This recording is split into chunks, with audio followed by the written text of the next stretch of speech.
win the Super Bowl. Hopefully. I'm not a big Seahawks fan. I moved to Washington when I was in middle school, but I love the 12th man. It reminds me of, I'm a big college football fan. That's my thing. And it reminds me a lot of college football, how people root for the 12th man. I'm a huge Florida fan myself.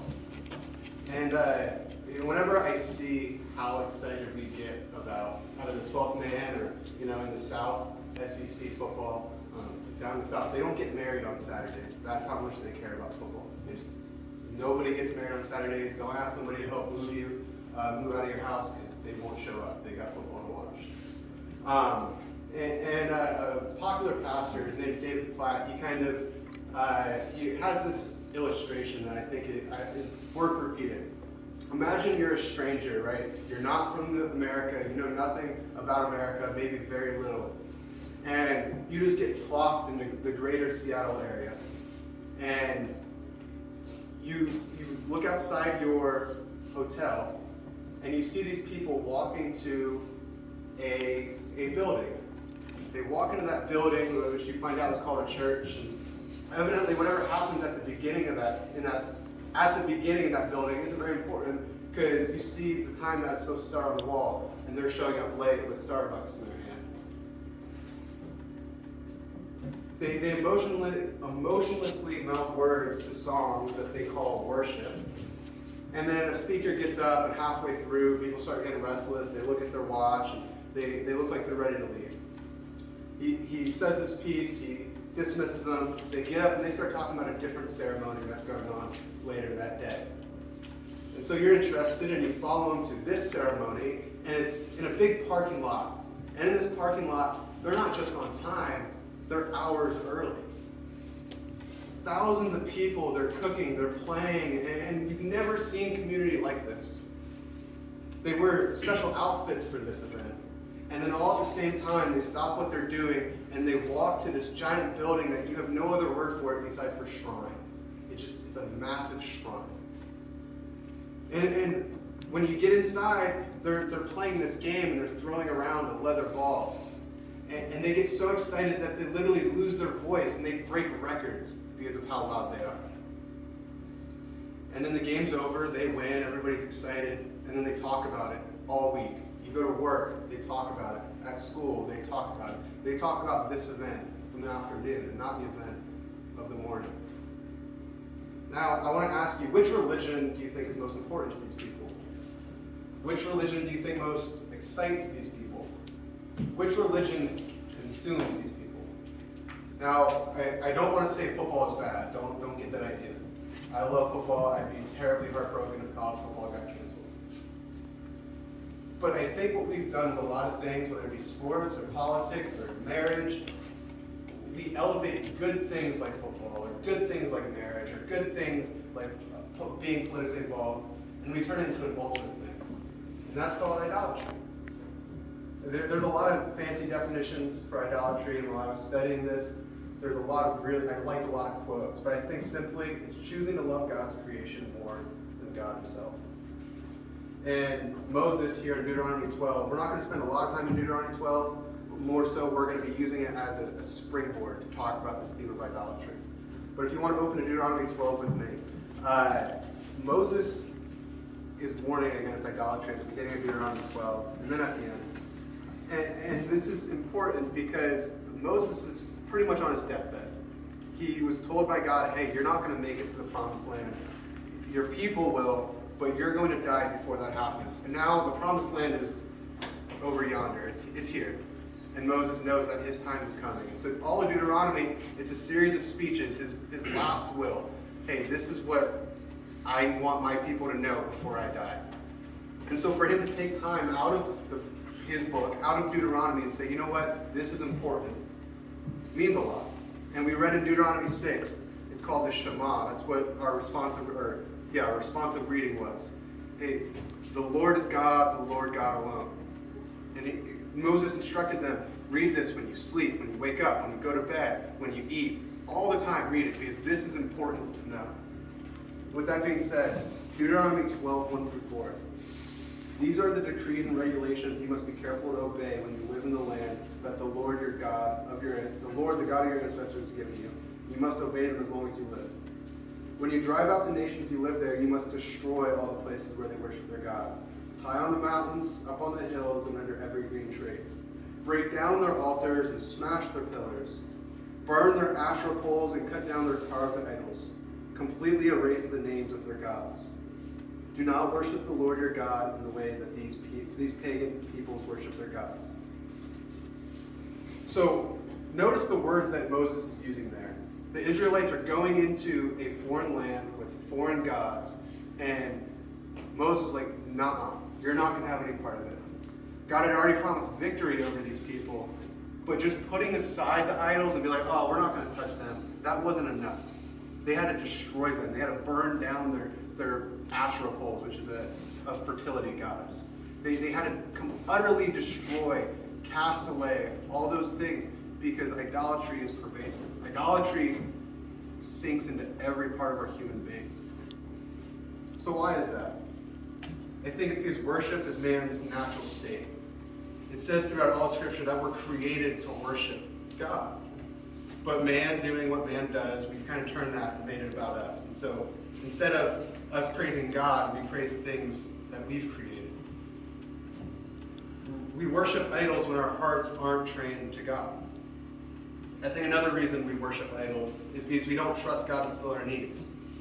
Adam and Eve, they ate an apple because they said, oh, God's holding out on us. We deserve to know. And God, you're not taking care of us. We deserve to have all this knowledge. Or, alternatively, we're upset that God isn't fulfilling what we think our needs. So what's so dangerous about these idols? Why is it so important that Moses takes time out of his life, out of his final words, to tell us this? Well, the first thing is that idolatry is deceptive. Idolatry promises an answer, but it never is. And so for this part, we're going to be in 1 Kings 11, if you want to switch there, or I also have the reading here. Before I get into that, I lost my dad when I was 15. I thought my world was ending. It kind of came out of nowhere. He got sick and he never got better. And I never had a relationship with my mom, my stepmom I didn't have a good one with. And so I decided to move to Florida with my grandparents. It was where I was born and raised. And I thought, well, if I just get to Florida, if I just, go home, everything will be better. I thought, this is what I need to get better, to be happy. And then when I got there, I realized that's not the truth. My friends had gotten big. They went off to play. They went to different schools. They went to different cities, whatever it may be. What I thought was Florida wasn't Florida anymore. I thought that was the answer. Kind of like Solomon. King Solomon, he was the son of a guy you might know, King David. And so Solomon inherited this kingdom, and when he inherited the kingdom, he said, I want wisdom more than anything. God, give me wisdom. God said, you want to use wisdom for good? Sure. Here's wisdom. And so Solomon was the wisest man to ever live, and even he falls into the trap of idolatry. So 1 Kings 11, verse 2, it says this. They, being Solomon's wives, were from nations about which the Lord had told the Israelites, you must not intermarry with them, because they will surely turn your hearts after their gods. Nevertheless, Solomon held fast to them in love. He had 700 wives of royal birth and 300 concubines, and his wives led him astray. As Solomon grew old, his wives turned his heart after other gods, and his heart was not fully devoted to the Lord his God, as the heart of David his father had been. So, you might have missed it. Wives of royal birth. So that's why he had so many wives. It's not like he could actually show affection to that many wives. It's because Solomon said, he looked around, he said, I'm in a really dangerous area. Right? It's Israel, it's the Middle East, it's still kind of sketchy to this day. He said, if I just marry enough women, I can make enough alliances with their father, and then I'll be safe, and my kingdom will be safe. He thought that was the answer, is to make alliances with all the surrounding nations. But the thing is, God explicitly said, don't put your trust in alliances, don't put your trust in a giant army. Israel had a volunteer army. They didn't pay people to have a giant army. And there were so many ways to get out of it, because they said, we're trusting in God, we're not trusting in our military might. And Solomon said, you know what? That's good and dandy, but I think I have the answer. And his heart got turned because he thought he knew better than God. Because he idolized safety and security so much, it actually led to his downfall. Solomon, his king, his reign was fairly peaceful. But shortly after he died, Israel and Judah, because of his idolatry and the idolatry that rose up under his reign, Israel and Judah broke into two separate kingdoms, the northern and the southern kingdom. And for hundreds of years, there was war in Israel. Because Solomon said, I know better than God. Idolatry is also distractive. In Luke 10, we see this idea that if Satan can't destroy you, he'll distract you. You might have heard that saying before. Or if he can't make you bad, he'll make you busy. Like I said before, Satan convinces us to take good things and make them great things. Now, back up.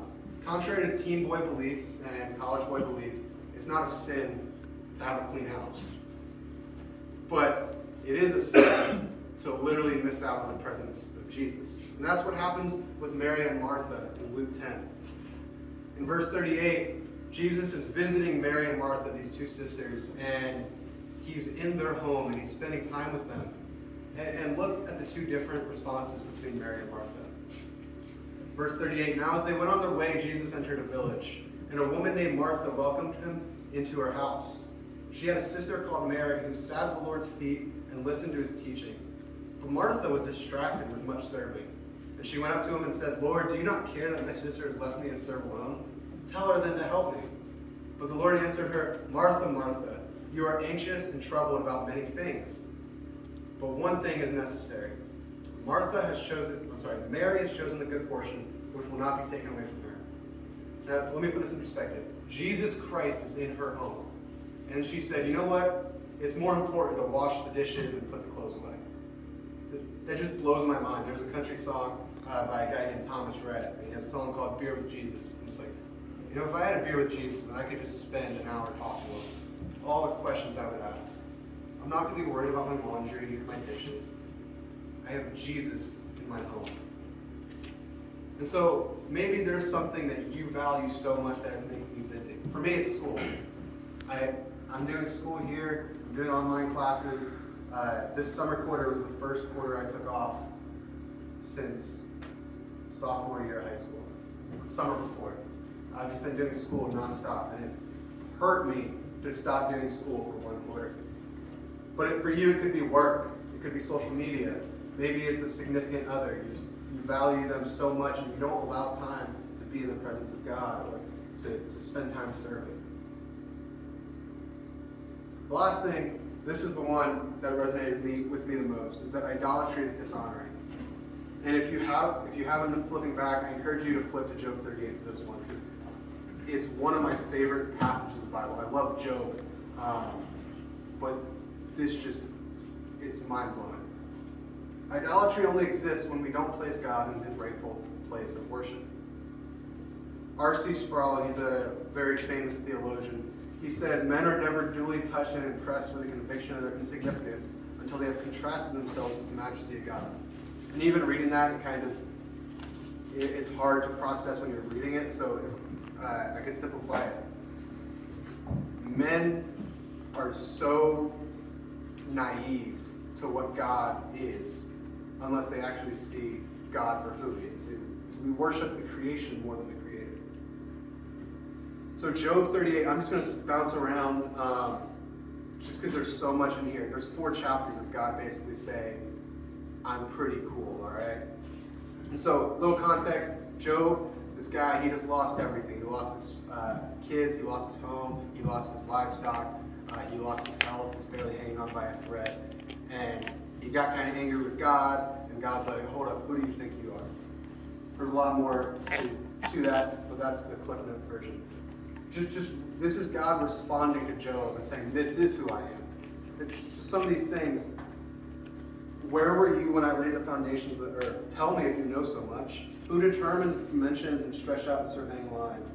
Or in verse 8, who kept the sea inside its boundaries and as it burst from the womb? and as I clothed it with clouds and wrapped it in thick darkness. Verse 12, have you ever commanded the morning to appear and caused the dawn to rise in the east? Verse 16, have you ever explored the seas from which the seas come? Verse 28, does the rain have a father who gives birth to the dew? Who is the mother of the ice who gives birth to the frost from the heavens? Verse 31, last one. Can you direct the movement of the stars, binding the cluster of the Pleiades, or loosing the cords of Orion? Basically what God is saying is, I control everything. Everything you see is mine. Everything. And when we look at that, it's like, okay, if God created everything, then that grass that the Seattle Seahawks are going to go play on in about half an hour, God created that. That grass that the Florida Gators played on last night and got a good, nice win. Very happy about that one. God created that. God creates all of our idols, God created. So if He created it, He really deserves the worship. Well, I might be able to root for the Florida Gators, we might be able to root for the Seattle Seahawks, we might enjoy being involved in politics, we might care about a spouse, but God created all that.